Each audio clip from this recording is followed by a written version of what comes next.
कौन सरकार है, कौन सी सरकार है बांग्लादेश की पूरी सीमा पर जो वाड़बंदी करने के लिए, बॉर्डर पर फेंसिंग करने के लिए जमीन नहीं देती है।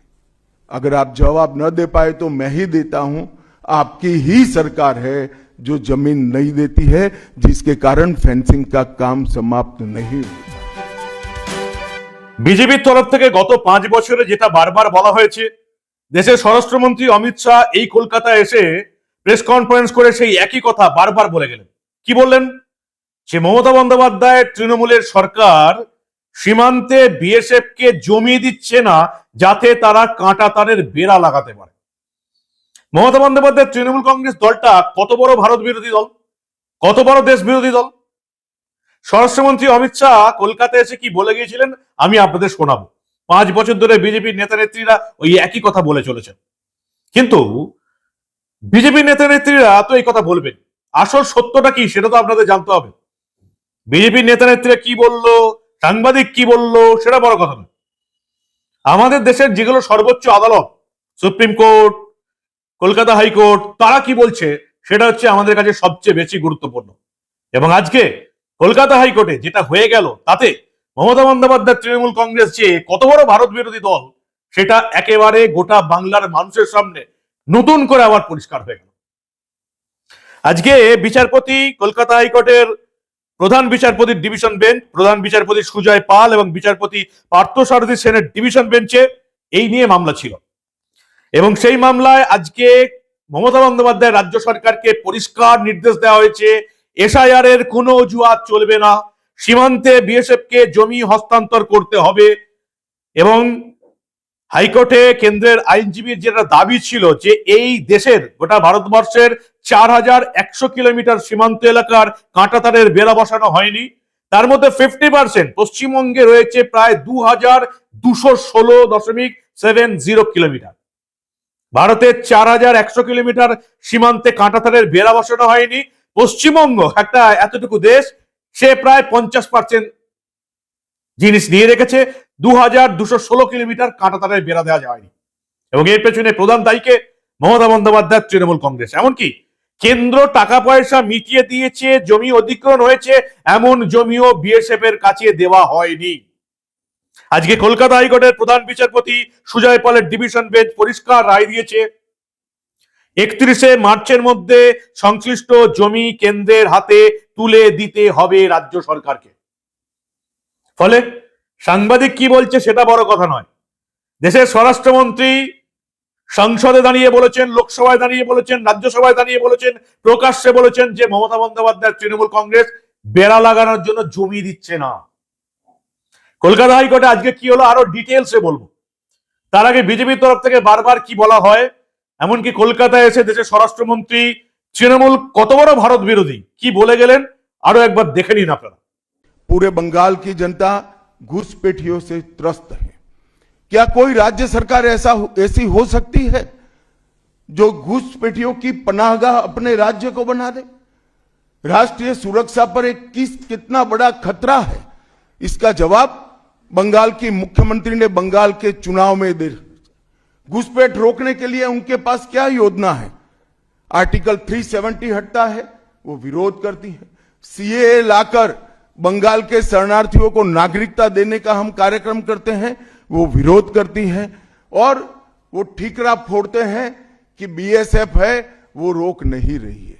ममता जी, मैं आज आपको इस सार्वजनिक प्रेस वार्ता में पूछना चाहता हूं कि कौन सरकार है, कौन सी सरकार है बांग्लादेश की पूरी सीमा पर जो वाड़बंदी करने के लिए, बॉर्डर पर फेंसिंग करने के लिए जमीन नहीं देती है। अगर आप जवाब न दे पाए तो मैं ही देता हूं, आपकी ही सरकार है जो जमीन नहीं देती है, जिसके कारण फेंसिंग का काम समाप्त नहीं होता है। फिर भी भौगोलिक रूप से कठिन सीमा पर से कोई घुस कर आता है तो कहां जाता है? सबसे पहले बंगाल के गांव में जाता है। आपका पटवारी क्या कर रहा है? आपका थाना क्या कर रहा है? क्यों इसको अरेस्ट नहीं किया जाता? क्यों उस पर केस दर्ज नहीं होता? क्यों इसको वापस भेजा नहीं जाता? जवाब है क्या आपके पास? क्या बंगाल की मुख्यमंत्री ये जवाब दे सकती है कि असम में घुसपैठ क्यों बंद हो गई, त्रिपुरा में घुसपैठ क्यों बंद हो गई, गुजरात और राजस्थान की बॉर्डर पर घुसपैठ क्यों नहीं होती है, पंजाब की बॉर्डर पर घुसपैठ क्यों नहीं होती है, कश्मीर की बॉर्डर पर घुसपैठ क्यों नहीं होती है, सिर्फ बंगाल में क्यों होती है? क्योंकि आपकी निगहबानी में घुसपैठ कराई जाती है और बंगाल को धीरे धीरे डेमोग्राफी चेंज कर कर आपकी वोट बैंक को पुख्ता करनी चाहती है। मगर ये लंबा नहीं चलेगा। बंगाल की जनता अब जान गई है और इसके खिलाफ लामबंद भी हो रही है। और मुझे मालूम है अगला चुनाव घुसपैठियों को निकालने के मुद्दे पर और घुसपैठ रोकने के मुद्दे पर लड़े जाने वाला है, क्योंकि न केवल ये बंगाल का मामला रहा है। मैं आज बंगाल की जनता को इस प्रेस वार्ता के माध्यम से बताने आया हूं कि बंगाल की बॉर्डर से हो रही घुसपैठ सिर्फ बंगाल का मामला नहीं रहा है, अब ये राष्ट्रीय सुरक्षा का मामला है। देश की संस्कृति को बचाना है, देश की सुरक्षा को सुनिश्चित करना है, तो बंगाल की बॉर्डर सील कर दे, ऐसी देशभक्त सरकार यहां लानी पड़ेगी जो ममता बनर्जी नहीं कर सकती, केवल और केवल भारतीय जनता पार्टी कर सकती है। কলকাতা হাইকোর্টের পরিষ্কার নির্দেশ, 31শে মার্চের মধ্যে রাজ্যের ভারত বাংলাদেশ সীমান্তবর্তী 9টা জেলায় কাঁটাতার লাগানোর জন্য বিএসএফ কে জমি হস্তান্তর করতে হবে রাজ্যকে। রাজ্য গত এক বছর ধরে এই মামলাতে বারবার বলে এসছে যে অমুক হয়নি, তমুক হয়নি, এই হচ্ছে না, ওই হচ্ছে না। বারবার যখনই এই ধরনের কোনো কথা কেন্দ্রের তরফ থেকে উঠেছে তখনই বিভিন্ন রকমের অজুহাত দিয়ে এসছে। শেষ 2 মাস কেন্দ্র যখন কলকাতা হাইকোর্টে গেল যে সীমান্তে মমতা বন্দ্যোপাধ্যায় সরকার জমি দিচ্ছে না, তখন রাজ্যের তরফ থেকে বলা হচ্ছে যে রাজ্যে এসআইআর চলছে, তাই এখন এই দিকে দৃষ্টিপাত করা সম্ভব নয়। ভাবুন, দেশের সীমান্ত বাংলাদেশ ভারত সীমান্ত, পশ্চিমবঙ্গ বাংলাদেশ সীমান্তে কাঁটাতারের বেড়া দেওয়া হচ্ছে না, জঙ্গি ঢুকছে, বাংলাদেশি ঢুকছে, রোহিঙ্গা ঢুকছে, সেখানে মমতা বন্দ্যোপাধ্যায় সরকার অজুহাত দেখাচ্ছে এসআইআর চলছে। তৃণমূল কত বড় দেশ বিরোধী আর কি বলতে হবে কলকাতা হাইকোর্টের প্রধান বিচারপতির এই রায়ের পর। প্রধান বিচারপতি সুজয় পাল এবং তার ডিভিশন বেঞ্চ, বিচারপতি পার্থসারথী সেনের ডিভিশন বেঞ্চ পরিষ্কার বলছে যে আপাতত প্রাথমিক পর্বে কেন্দ্র যে টাকাটা দিয়েছে, যে 181 কিলোমিটার জমি অধিগ্রহণ হয়েছে, কিন্তু রাজ্য কোনো রকমেই সেই জমি কেন্দ্রের হাতে দিচ্ছে না। আগামী 31শে মার্চের মধ্যে ডেডলাইন দিতেই হবে। কলকাতা হাইকোর্টের প্রধান বিচারপতির বেঞ্চকে বলতে হচ্ছে মমতা বন্দ্যোপাধ্যায় সরকারকে যে কাঁটাতারের বেড়া লাগানোর জন্য বিএসএফ কে জমি দেয়া হোক। এর চেয়ে আর কি প্রমাণ আপনারা চান যে তৃণমূল কংগ্রেসটা নিজেদের গদি রক্ষার জন্য কত বড় দেশ বিরোধী দলে পরিণত হয়েছে? তৃণমূল কংগ্রেস চায় বাংলাদেশি মুসলিম, রোহিঙ্গা মুসলিমরা আসুক, ভোট দিক। রোহিঙ্গাদের দাপাদাপি আপনারা ভোটের সময় দেখেছেন, লগি বাহিনীর দাপাদাপি দেখেছেন। কাঁটাতারের বেড়া হলেই তারা এদিক ওদিক আর করতে পারবে না। এই রাজ্যে বাংলাদেশি রোহিঙ্গা মুসলিমরা দ্বৈত নাগরিকত্ব ভোগ করছে। বাংলাদেশেও সব আছে, ভারতেও সব আছে। বাংলাদেশের সমস্ত রকমের নাগরিক পঞ্জি কার্ড ফার্ড আছে, ভারতেও সব আছে, আধার কার্ড, ভোটার কার্ড আছে। কাঁটাতারের বেড়া যদি হয়ে যায় এরা এদিক ওদিক সহজে যাতায়াত করতে পারবে না। সেজন্য মমতা বন্দ্যোপাধ্যায় সরকার চায় না, তৃণমূল চায় না কাঁটাতারের বেড়া হোক। রাজ্য সরকারকে নির্দেশ দিতে হচ্ছে, দেশের কলকাতা হাইকোর্টকে নির্দেশ দিতে হচ্ছে দেশের সুরক্ষার দিকে তাকিয়ে। ভাবতে পারছেন কি নির্লজ্জ নোংরা দলটাকে আপনারা 15 বছর এই রাজ্যের শাসনে বসিয়ে রেখেছেন? কতটা দেশ বিরোধী দল একবার ভাবুন। দেশের সুরক্ষাও ভাবে না এরা। কলকাতা হাইকোর্টকে নির্দেশ দিতে হচ্ছে মমতা বন্দ্যোপাধ্যায় সরকারকে, কেন্দ্রীয় সরকার টাকা দিয়ে দিয়েছে, 181 কিলোমিটার জায়গা দখল হয়ে গেছে, সেই জায়গাটা আপনারা বিএসএফ এর হাতে কেন তুলে দিচ্ছেন না? কলকাতা হাইকোর্টের কে আলটিমেটাম দিতে হচ্ছে মমতা বন্দ্যোপাধ্যায় সরকারকে। এরপরেও যদি এই রাজ্যের মানুষের ভোটারের চোখ না খোলে, তাদের দুয়ারে যে কত বড় বিপদ ওঁত পেতে বসে আছে সেটা তারা টেরই পাচ্ছে না। আসলে হিন্দুরা কোনোদিনই বিপদ টের পায় না। ইরানে পার্সিরা টের পায়নি, বাংলাদেশে হিন্দুরা টের পায়নি, পাকিস্তানে টের পায়নি, এমনকি আমাদের রাজ্যের মালদা, মুর্শিদাবাদ, উত্তর দিনাজপুর, দক্ষিণ 24 পরগনা তো টের পাচ্ছে না। কলকাতা হাইকোর্টের রায় আমরা দেখতে পেলাম যে এই 181 কিলোমিটার বর্ডারের জমি আপাতত অধিগ্রহণ হয়ে গেছে, এটা হস্তান্তর করতে হবে এবং তারপরেও এখন অবধি যেগুলো জমি অধিগ্রহণ হয়নি সেগুলো জমি অধিগ্রহণ করতে হবে এবং কেন্দ্রীয় সরকারকে হস্তান্তর করতে হবে, বিএসএফ কে হস্তান্তর করতে হবে। এবং আজকের শুনানিতে কলকাতা হাইকোর্ট পরিষ্কার জানিয়েছে জাতীয় নিরাপত্তার প্রশ্নে গড়িমসি বরদাস্ত করা হবে না। মমতা বন্দ্যোপাধ্যায় সরকার জাতীয় নিরাপত্তার জন্য, জাতীয় নিরাপত্তার ক্ষেত্রে গড়িমসি কেন করছে? কারণ তারা রোহিঙ্গা বাংলাদেশি মুসলিমদের ভোটে এই রাজ্যের ক্ষমতায় আছে। এটা এবার অন্তত বাংলার মানুষের কাছে পরিষ্কার হয়ে যাওয়া দরকার।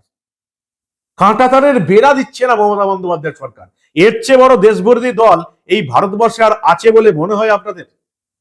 আজকে নির্দেশ এসে গেল এবং আমরা দেখলাম কেন্দ্রের সলিসিটর, অ্যাডিশনাল সলিসিটর জেনারেল বারবার বলছেন একাধিকবার রাজ্যকে জানানো হয়েছে, রাজ্য ক্যাবিনেট কোনো সিদ্ধান্তে পৌঁছায়নি। রাজ্যের আইনজীবী তরফ থেকে জানানো হচ্ছে যে 2013 সালের নির্দিষ্ট জমি অধিগ্রহণ নীতি রয়েছে, সেই নীতিকে অগ্রাহ্য করে রাজ্য কিছু করতে পারবে না। রাজ্যের আরো এক আইনজীবী দেখলাম, আজকে দেখলাম যিনি শীর্ষান্ন বন্দ্যোপাধ্যায় ছিলেন এবং তিনি বলছেন যে এরকম জমি অধিগ্রহণ মধ্যে পড়ে না, জমি অধিগ্রহণের সমস্ত আইনকে বাতিল করতে হবে।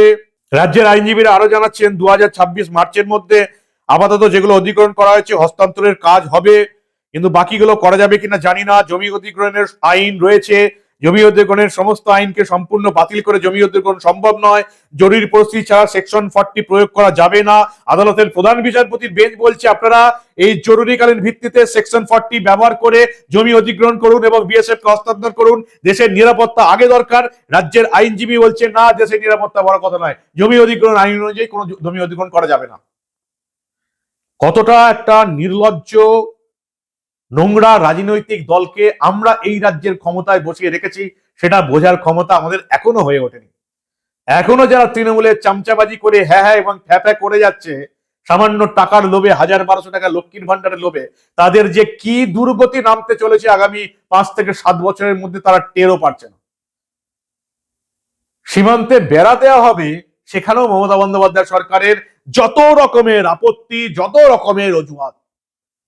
বাংলার মানুষ যে আর কবে টের পাবে যে কি জঘন্য একটা নোংরা দেশ বিরোধী সরকারকে তারা এই রাজ্যের মাথায় বসিয়ে রেখেছে, আর যখন টের পাবে তখন মনে আর কিছু করার থাকবে না। কি বলবেন আপনারা? পরিবর্তন চাই, না হলে আমাদের বাঁচার রাস্তা নেই। একটা অযোগ্য অপদার্থ পাড়ার ক্লাব চালানোর যোগ্যতা নেই, দুর্নীতি ছাড়া কিচ্ছু বোঝে না, এমন একটা রাজনৈতিক দলকে আমরা এই রাজ্যের মাথায় বসিয়ে রেখেছি।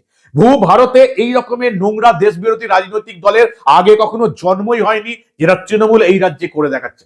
কলকাতা হাইকোর্টে প্রমাণ করে দিল তৃণমূল কত বড় দেশ বিরোধী দল। কি বলবেন আপনারা? আপনাদের মূল্যবান এবং গুরুত্বপূর্ণ মতামত জানান দা নিউজ বাংলার কমেন্ট সেকশনে। দেখতে থাকুন দা নিউজ বাংলা। আমরা আবার এই রাজ্যে ঘটে যাওয়া এই ধরনের অনেক ঘটনাই চেপে রাখতে দেব না।